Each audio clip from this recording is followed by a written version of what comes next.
Blessed be the reading of your word, Heavenly Father. We had Genesis chapter 18. Let's eat. And the Lord appeared unto him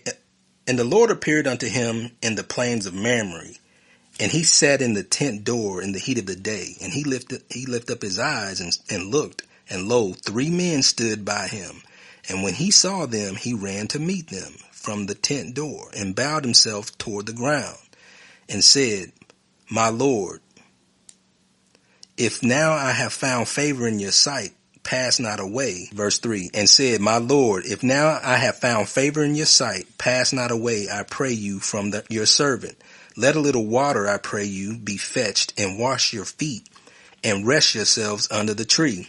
So remember in the in the New Testament, where Christ wanted to wash all the disciples' feet? So we see that here we got that in Genesis with Abraham, right? It's one of Abraham's claim to fame over in the Middle East was his hospitality. It was one reason why I believe God chose Abraham. The heart he had, he looked after people. He took care of people. He was hospitable when they came to his house. Verse 5, and I will fetch a morsel of bread and comfort you your hearts. After that ye shall pass on, for therefore are ye come to your servant. And they said, So do as you have said. And Abraham hastened into the tent unto Sarah, and said, Make ready quickly 3 measures of fine meal, knead it, and make cakes upon the hearth. And Abraham ran into the herd, and fetched a calf tender and good, and gave it unto a young man, and he hasted to dress it. And he took butter and milk and the calf which he had dressed, and set it before them. And he stood by them under the tree, and they did eat. So this is 3 angels. They eating meat and bread and butter. You know what I mean? They eating men's food.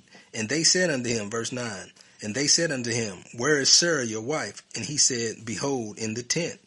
And he said, I will certainly return unto you according to the time of life. And lo, Sarah your wife shall have a son. And Sarah heard it in the tent door, which was behind him. Now he brought them calf, butter, milk, and bread. They still eat that over there. It's called fata, meat and bread, meat and bread. And it's like, the bread is like this stretchy, almost like the fajita type bread, but it's a little thinner and stretchier. And they mix the meat and the juices from the meat with the bread, and they eat it with their hands. Like they all sit around one big plate and they eat with their hands.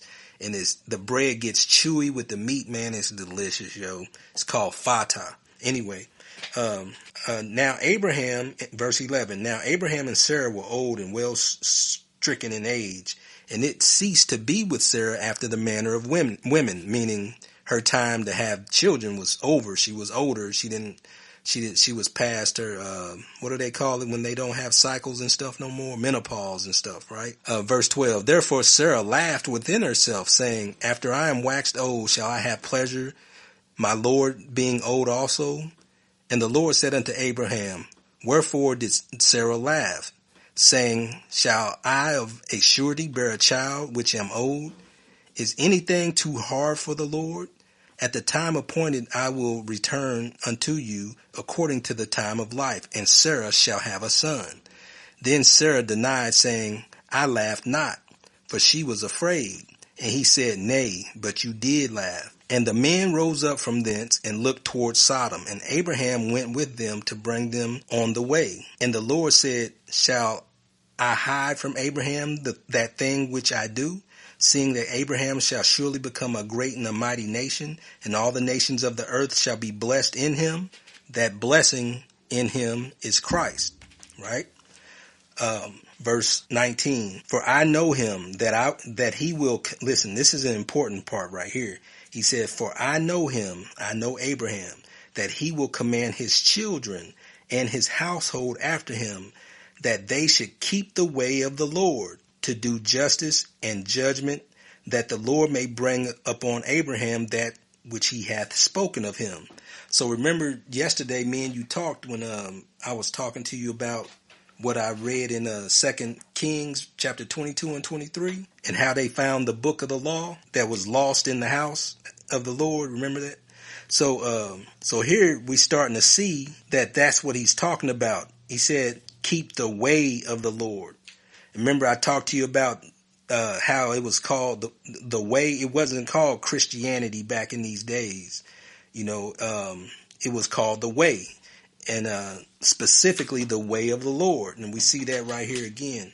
So let's continue here. He said, and the Lord said, because the cry of Sodom and Gomorrah is very great, and because their sin is very grievous, I will go down now and see whether they have done altogether according to the cry of it which is come unto me. And if not, I will know. And the men turned their faces from thence and went toward Sodom, but Abraham stood yet before the Lord. Again, Abram stood before the Lord. So there was 3 men came that stood by him. Then it says here that the men turned their faces from thence and went toward Sodom. But Abraham stood yet, he was still standing there with the Most High, or with the Lord, whoever this was. And again, I'm saying that Christ was there at this time, standing there with Abraham, because Christ is God in the flesh. I know that's a little controversial, but when we get through the book, I'm going to show you what it says. I'm saying that because of what I've already read. Now, verse 23, and Abraham drew near and said, will you also destroy the righteous with the wicked? And generally speaking, he don't do that. You know what I mean? He don't punish the righteous with the wicked. He said, verse 24, peradventure there be 50 righteous within the city. Will you also destroy and not spare the place for the 50 righteous that are therein? That be far from you to do after this manner, to slay the righteous with the wicked, and that the righteous should be as the wicked.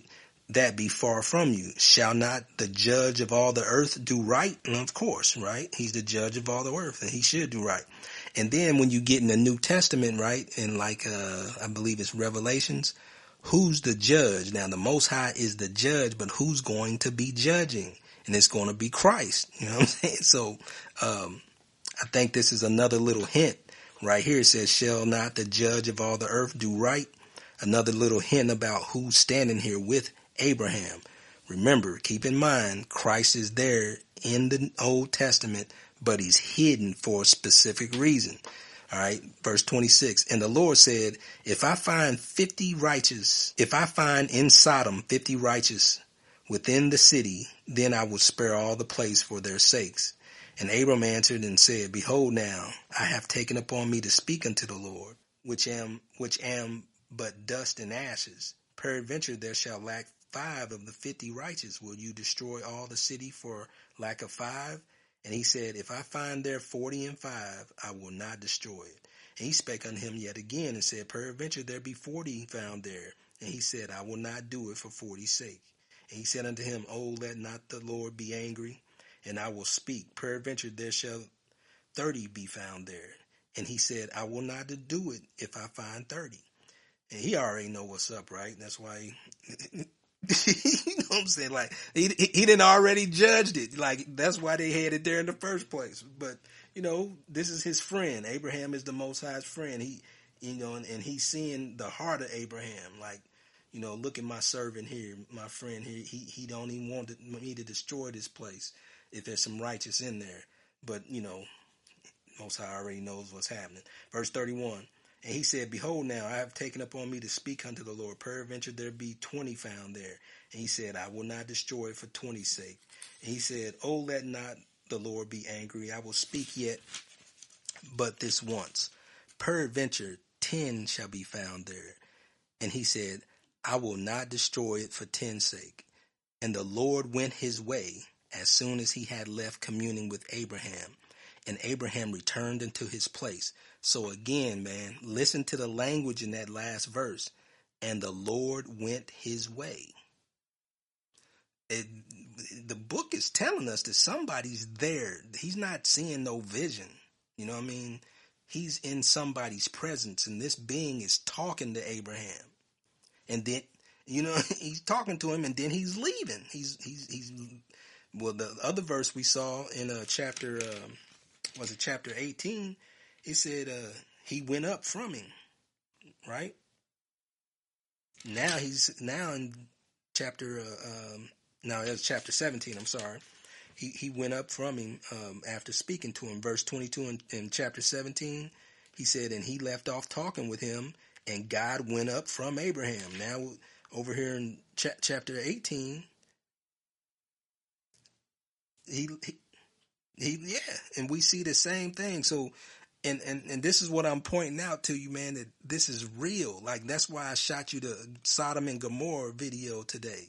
I mean, it's a bunch of videos about that. Genesis is a historical account. This is not about religion that we're reading. Mm-hmm, mm,